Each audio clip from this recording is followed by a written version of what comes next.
Getting ready for some nerdy halakhic stuff. So exciting. This is the Nerdy Halachic 30 to 45 minutes with Rabbi Ford. Welcome. I feel like we're live. Oh God, I might have not left this on Do Not Disturb. Oh no. Sorry, just kidding everyone. Oh, okay, oh God, sorry. I'm like an old person. There we go, okay. Somebody should tell me if we're live though. That way I'll know. Live, hooray! Yay! Cool, so I'm gonna put this on my page because I know there's folks who watch on there. And I want to make sure everyone can see it. Just very exciting.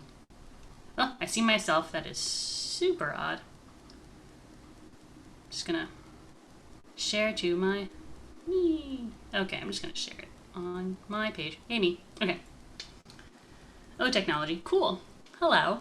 Welcome to the first of a new 3-part series. I'm very excited. I think one of my favorite parts about the Passover series that we just wrapped up was that I got to be just like a big nerd about Jewish law, about halakha, because I love it. And Pesach is all about the nitty-gritty halachic stuff.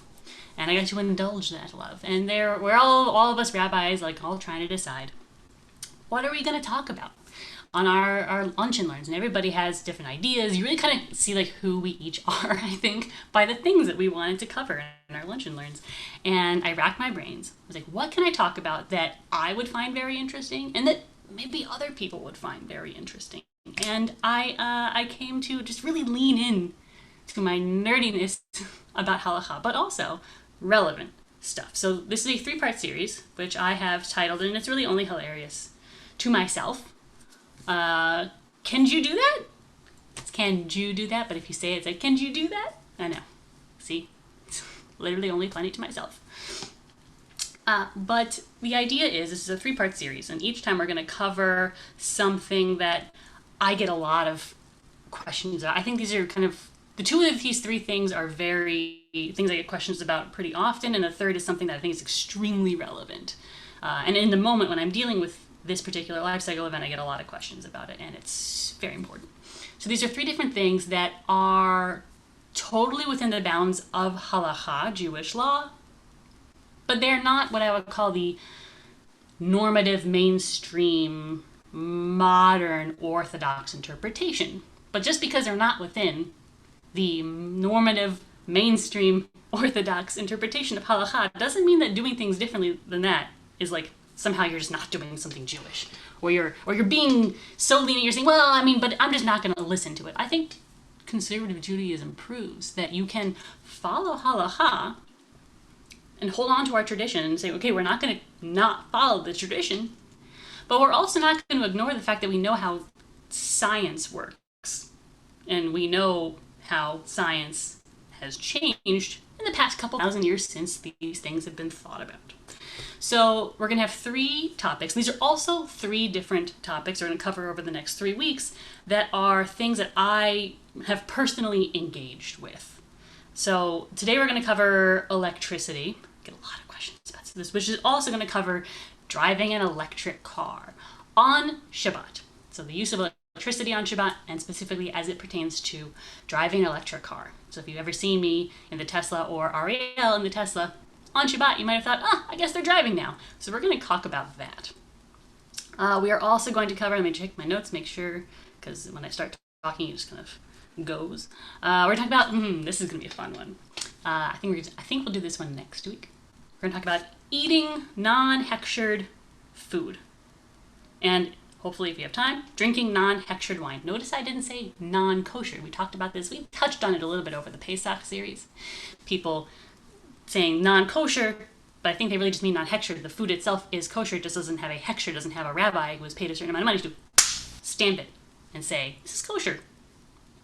So how can you eat food, perhaps just throwing it out there, from a non-kosher, a non-hechshered restaurant? How could you eat that food but still be keeping kosher? How can you drink wine that doesn't have the kosher stamp on it? And conservative Judaism would say there is a way to eat in non-hechshered restaurants and not break halakha. And there's a way to drink non-hechshered wine, but you're still drinking wine that's perfectly kosher. That's next week. It's fun. And the last one is something that is, I think, super relevant if you are not yet married. But if you even already are married, you can still kind of address this. And it is, how to phrase, like, trying to think of a way to explain this in English in like 3 seconds. But Judaism classically says that a divorce can only be initiated by a man. So if you're a woman, you're married to a man who won't divorce you, you can't get divorced Jewishly. Like you have a ketubah, you have your ketubah when you get married, you need a get, a divorce decree. And only in classical Jewish law, only a man can give a get to a woman, and a woman has to accept it. And that's how divorce happens in Judaism. But what about women who their husbands won't give them a divorce decree, even if they've left them, even if they've abandoned them, and this happens sadly very, very, very often. So conservative movement has come up with a way, which even isn't like a new thing. We just kind of reached back into our history and found things that exist that no one seems to be using right now. And again, very interesting way. And you're like, can you do that? Can Jews do that? Can Jews do this thing that's a little interesting little workaround in the halacha? Yes, you can do that. But I'll show you how in like 3 weeks. And next week, eating food in non-hechshered, non-kosher restaurants or drinking wine that isn't hechshered. Can Jews do that? But today, we will cover electricity. Electricity on Shabbat. Can Jews do that? Well, listen up and find out.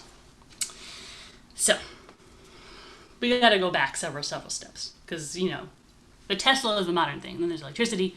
There's a lot of Jewish law, and then there's the Torah. So let's start with the Torah. Always a good place to start.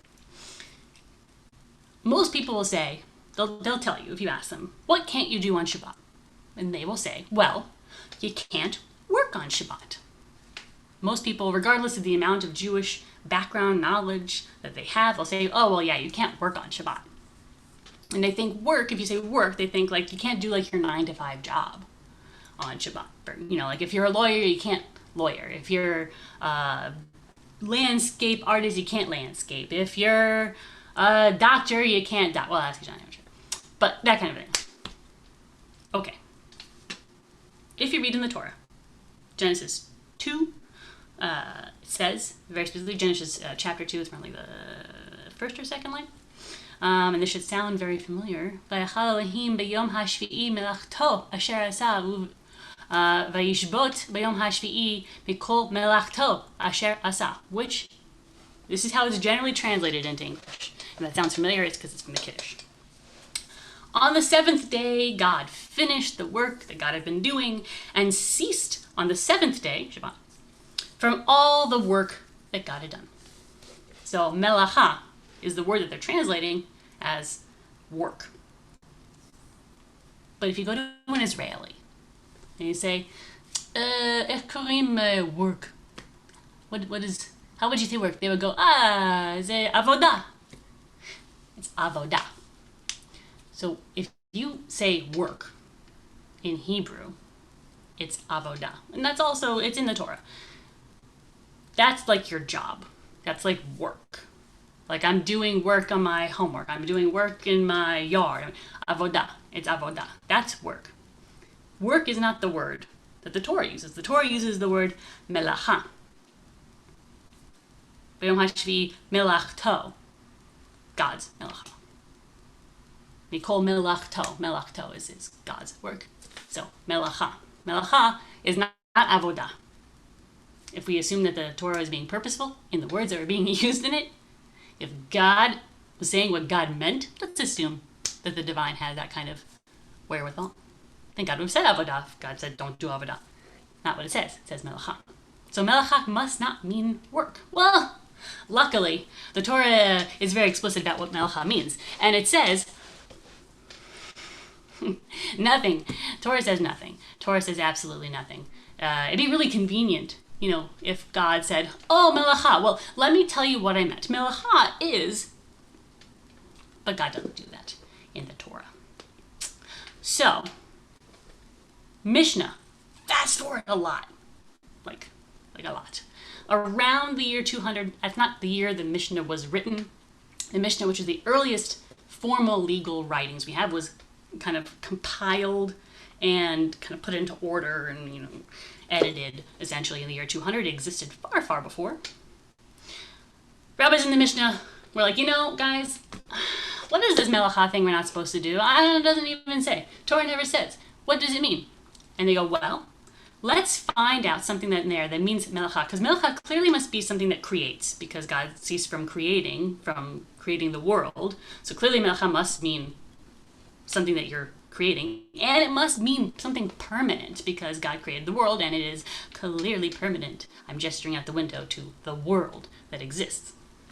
So what could God have meant? What are these creative permanent acts that are melacha? The rabbis in the Mishnaic times around the year 200, probably a little earlier. And they decided on 39 things. I promise you that we'll get to the Tesla. But you gotta build there. Told you I'm a real nerd for halacha. So there are 39 things that the rabbis determined are the melachot. That's the plural of melacha. 39 categories of things. And they extrapolated these from the things, anything that has to do with the temple. The building of the temple. And it's kind of a linguistic thing with the parallels, and we can get into that at some later date. I can look it up and give you all the information in detail if you're really curious. So anything that has to do with the temple that's creative and permanent, that is how they got these 39 categories. For example, you need challah for the tabernacle, the loaves, which are actually matzah, fun fact. So anything you need to make matzah, okay, fine. Well, what do you need to make matzah or challah? Well, you need to plant rows. Can't plant rows on Shabbat then. One of the 39. You'd have to plant seeds. Can't plant seeds on Shabbat. That's one of the 39 that determined. Well, you need to bake the loaves. You can't bake on Shabbat because you need to cook. Well, you can't cook on Shabbat. So these are the 39. These are some of the 39 meta categories of things you cannot do on Shabbat. You can't plant rows. Can't dig furrows. Can't dig furrows. You can't plant seeds. You can't. There's 39 things. It's hard to remember all of them. You can't cook. You can't.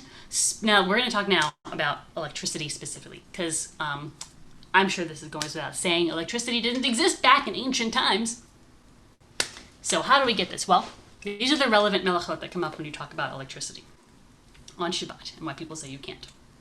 There is the issue of sparking a flame. You can't ignite a flame on Shabbat. That's one of the melachot. Can't do it. Period. Boom. Can't do it.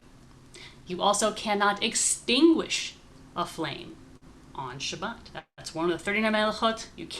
I can't get you out of that one. Can't extinguish a flame. And you can't, it's called makeba patish, is kind of the short way of saying it. It's like the blow of a hammer. And you can't complete something.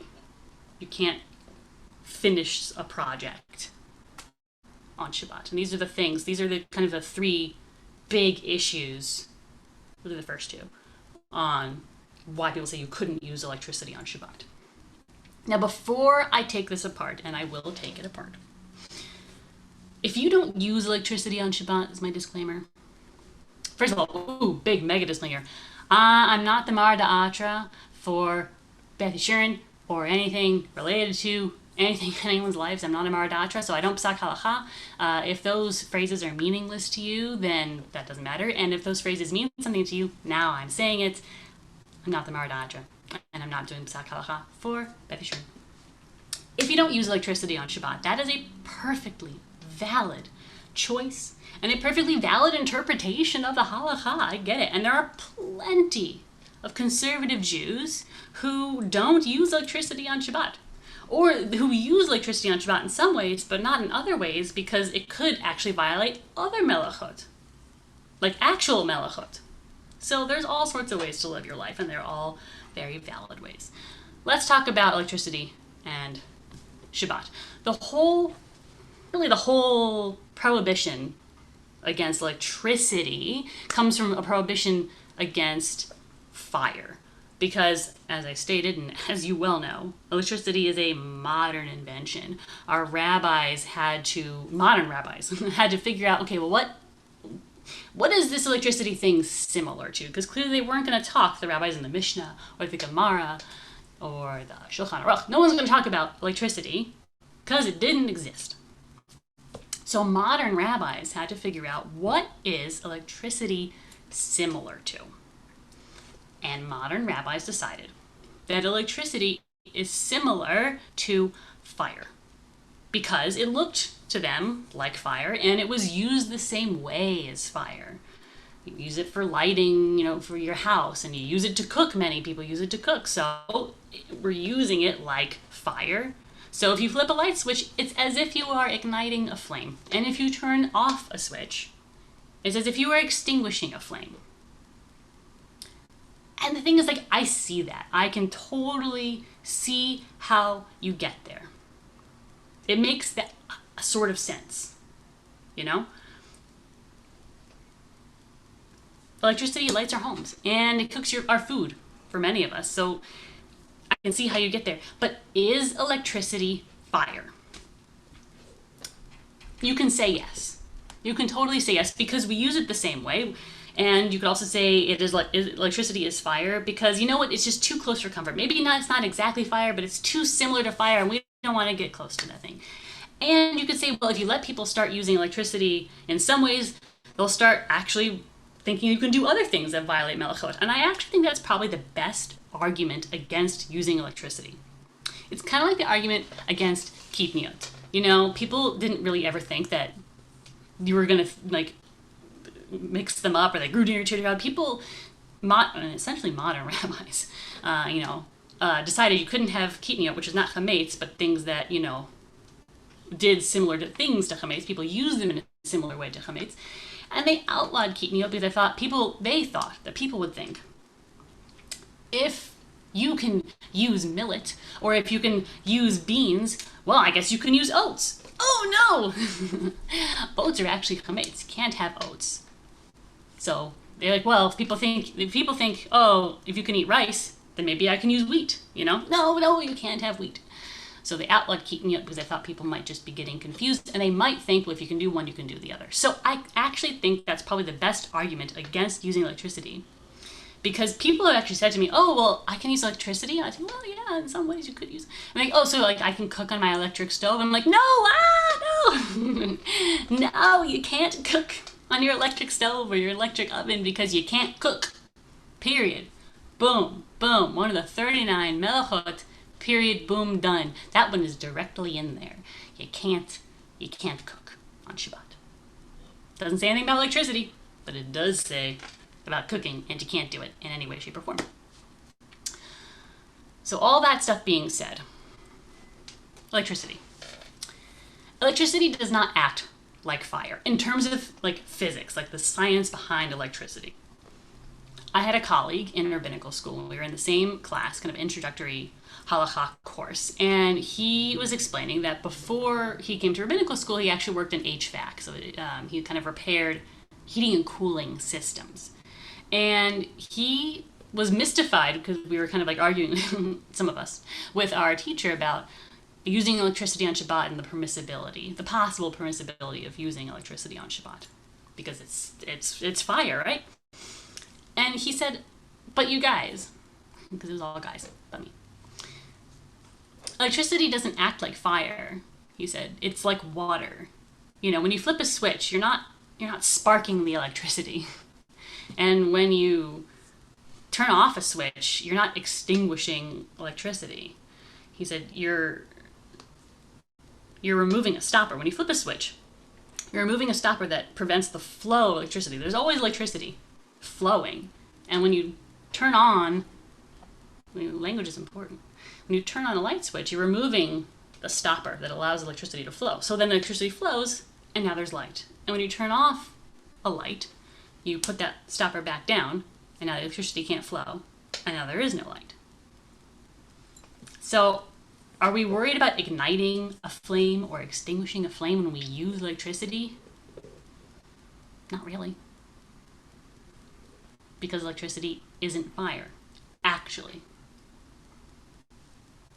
There is the issue also of makeb patish, which is finishing something being built. You could also say molid, which is kind of a really lesser issue, which is just building in general. It's more like, do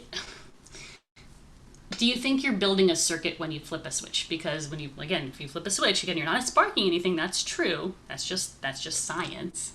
but you are allowing the electricity to flow when you turn on your light switch, and are you building a circuit? I don't know if you can see my eyebrows, they're up and down. Are you building a circuit? And if you're building a circuit, you've built something, you've finished building something, makebe patish, oh my goodness. And you have to make a decision, essentially. There are those who would say that opening a bottle or a can on Shabbat is building something. You're building a kli, you're building a vessel. So if you have that can of tuna, and you open, you've just made a bowl. If you interpret it in that way. And if you believe then that, yes, you just built a bowl by opening a can or taking the top off a bottle, if you do believe that you just built something, then yeah, you probably couldn't use electricity, because you would then say, oh, I built, however vaguely, I just built a circuit. If you would not say that you just built a circuit, then you could say that, no, I didn't do any makebe patish, I didn't do any molid. I just removed a stopper, put a stopper back down. So that is how you can, if you choose to interpret the halacha in this way, that it is a very valid way to do it, that's how you can use electricity on Shabbat. Now, again, also, if you have any questions, and we have time at the end, feel free to, I keep looking down my phone to make sure I'm not getting any questions, I don't want to miss them. If you have any questions, you can type them out into the Facebook Live. I'll try to answer them in a moment, or I'll get back to you later. Let's talk about Teslas. Let's talk about electric cars. Now, before we do the electric cars, I'm not going to get into, stuff you still can't do with electricity. Like, you can't use electricity to do things that are actually forbidden on Shabbat. Like, you can't say, like, oh, I can turn on my electric stove. Yeah, okay, you can turn on your electric stove. So I can cook on my electric stove. No, you can't cook on your electric stove, because you can't cook. Boom, period, done. So we're not going to talk about the things that you still can't do, because you can't do things you can't do. And, though this is very interesting, we're not going to talk about things that are a little bit halachically dicey, like the things that people like to argue about, that I find very interesting to argue about, like, can you text on your phone? Okay, well, you can use electricity. Sure, you could use electricity. Well, could you text? Because there's a prohibition against writing, and there's a prohibition against erasing. Those are melachot, av melachot, big melachot. Can't do them. Can't write, you can't erase. Well, can I text then? Is it really writing? Things that you have to debate. Can you use an electric room key at a hotel? Okay, well, it's just electricity, right? Oh, but are you sending and receiving data when you do that? You can't be carrying, you can't be transferring things on Shabbat. That's in there. Oh, no, I don't know. It's a debate. Can you use hot water in the tap? Well, or like, with the electric water heater. Well, yes, but if you turn on your hot water on your tap, then maybe it will trigger your electric water heater to boil water, because it thinks it has to refill, and that's cooking, the boiling. This is very, again, I think it's interesting, because I am, as I have said many times previously, a huge nerd about halachic stuff. And I think it's interesting, and I think that it's a way to engage Jewishly that's just as valid as any other way of engaging Jewishly. It's like the study and debate and talk about our laws and observances and rituals. But that's not what we're going to talk about today, because that is its own series. We're going to talk about electric cars. We're also not talking about regular driving. This is its own lunch and learn. I could have done a whole lunch and learn on this. We're not going to talk about driving your regular old combustion engine car on Shabbat, because, well, it's a combustion engine, so if that name doesn't already give it away. You've got sparking, you've got burning and fuel, and so that's like a whole thing. And there is the conservative tshuva that says you can drive to Shul and back on Shabbat. It's very interesting to study if you've never actually read it, which I definitely did not. I didn't know it existed before I went to rabbinical school, so there's that. The conservative tshuva that allows driving, super, super interesting, needs its own session to cover. We're not talking about that right now because we're talking about electricity, but maybe we'll talk about it at some point. If you're interested, hit me up, because the conservative tshuva on driving is very interesting. So let's talk about electric cars, driving electric cars. Can you do it? Can you do it? Hi, Slammy. There's a couple issues that if you take care of them, perhaps it is possible. One is the big one, electricity.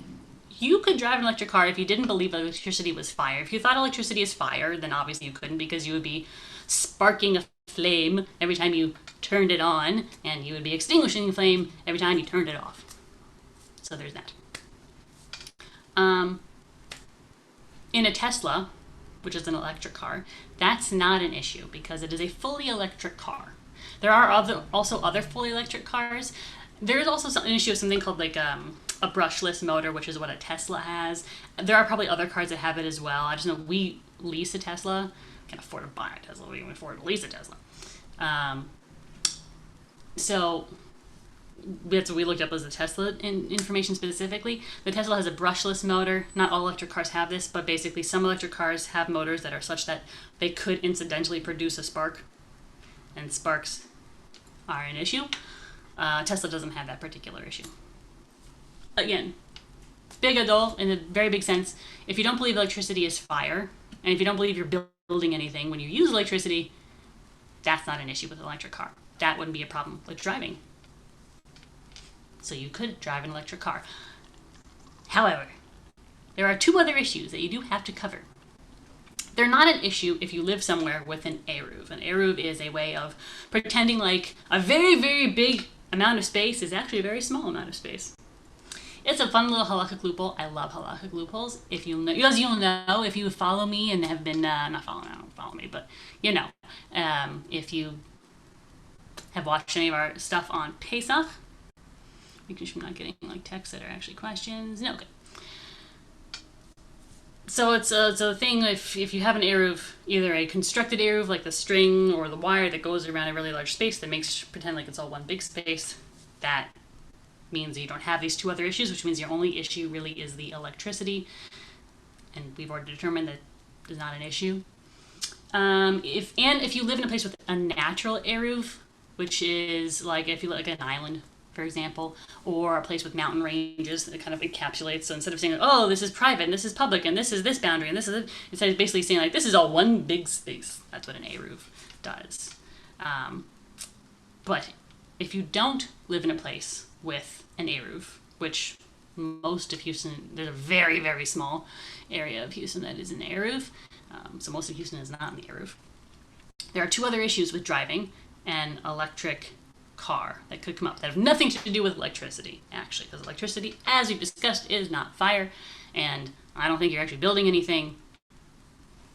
So there's two issues. One restriction on Shabbat is you can't leave your tachom. You can't leave your area. So again, the eruv takes care of that issue because it pretends that it's all one big area, but if we don't have that, so you have to decide what that area is. Now, the rabbis have this old-timey definition of what is the bounds. How do we know what the bounds are of your village, your town, your space? So you could say, okay, well, I live in Sugarland, and I can't go to Houston because that's too far, and that's outside the bounds.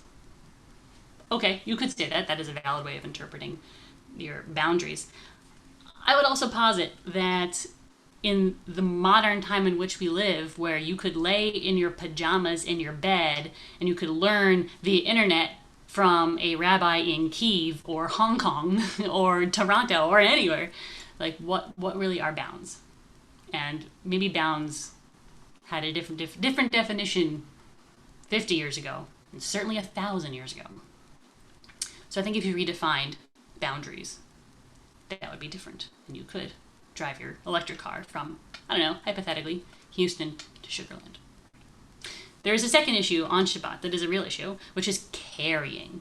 I had a different teacher in rabbinical school, who said that this is actually the easiest and the hardest of the restrictions on Shabbat because it's really, really easy to mess up, and it's really hard to understand. You can't carry. On Shabbat. That's another reason why you like to have an eruv, so you can carry. And the rabbis really exploded carry, meaning you can't push a stroller, for example. which is very difficult when you have children. And there's no air if you believe that pushing a stroller is carrying a stroller. So when it comes to driving an electric car, well, what about all the parts in your car?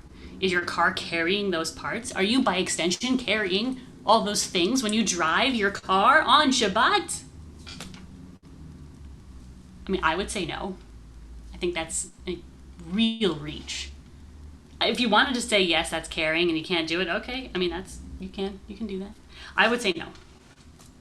I don't think you're carrying when you drive an electric car on Shabbat. I don't think you're leaving your boundaries in this day and age when you drive an electric car on Shabbat. And I don't think electricity is fire.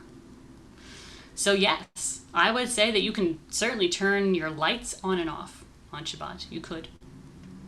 Not making you do it, I'm saying you could do it. And I would say you could drive a fully electric car. Did not say hybrid. Those burn gas. You could drive a fully electric car on Shabbat. I think you can do all of these things. Now, there is always the question of the spirit of Shabbat. What do you want your Shabbat to feel like? Like, will it still feel like Shabbat? Will Shabbat still do what Shabbat is supposed to do if you're flipping your lights on? But what if you're watching a video? But what if you're driving? Even if something is permissible, does that mean that it's really something you need to bring into your life, into your Shabbat practice? I can't answer the question for all of you. I know what the answer is for me, and I also know that the answer kind of changes throughout time. That my Shabbat feels differently, and that maybe sometimes I need the leniency of relying on a lenient halakhic opinion, and that when I don't need that leniency anymore, I can go back to keeping a stricter halakhic opinion, for example, when it comes to anything in Jewish law, but also in electricity. So that is how you can use electricity on Shabbat. Again, there are a lot. And I don't want to, again, this is a real thing. I don't want you to think, oh, Rabbi Ford says I can use electricity on Shabbat, so I can watch videos, I can cook on my electric stove, I can text, there's so many little itty bitty details. And some of those things I think you could do. Some of those things you definitely couldn't do. And some of those things maybe you could do if you did it in a certain way. And we don't have time to really delve into them in extreme detail because I wanted to talk, about electric cars. But if you want to learn more or ask me about a specific electrical thing that you're curious about, or if you want to talk about driving an actual vroom vroom car on Shabbat, let me know, and I'm happy to have that discussion. And join me 1 week from now where we will be talking about eating in non-kosher restaurants, drinking non-kosher wine. This one's a doozy. I will try to keep it to half an hour. It's probably going to go over. But it's also really interesting, and I love kosher halakha, and I'm very excited about it. So, it's been a blast. I will see you next week. Drop me a message if you have any questions or want to argue with me. They're all fun. I like it, because if I'm not doing this kind of a thing, I'm taking care of a baby. And he's great, but I like the break to actually engage more parts of my brain. So I'm going to get back to my baby, and I will see you all next week. Be well.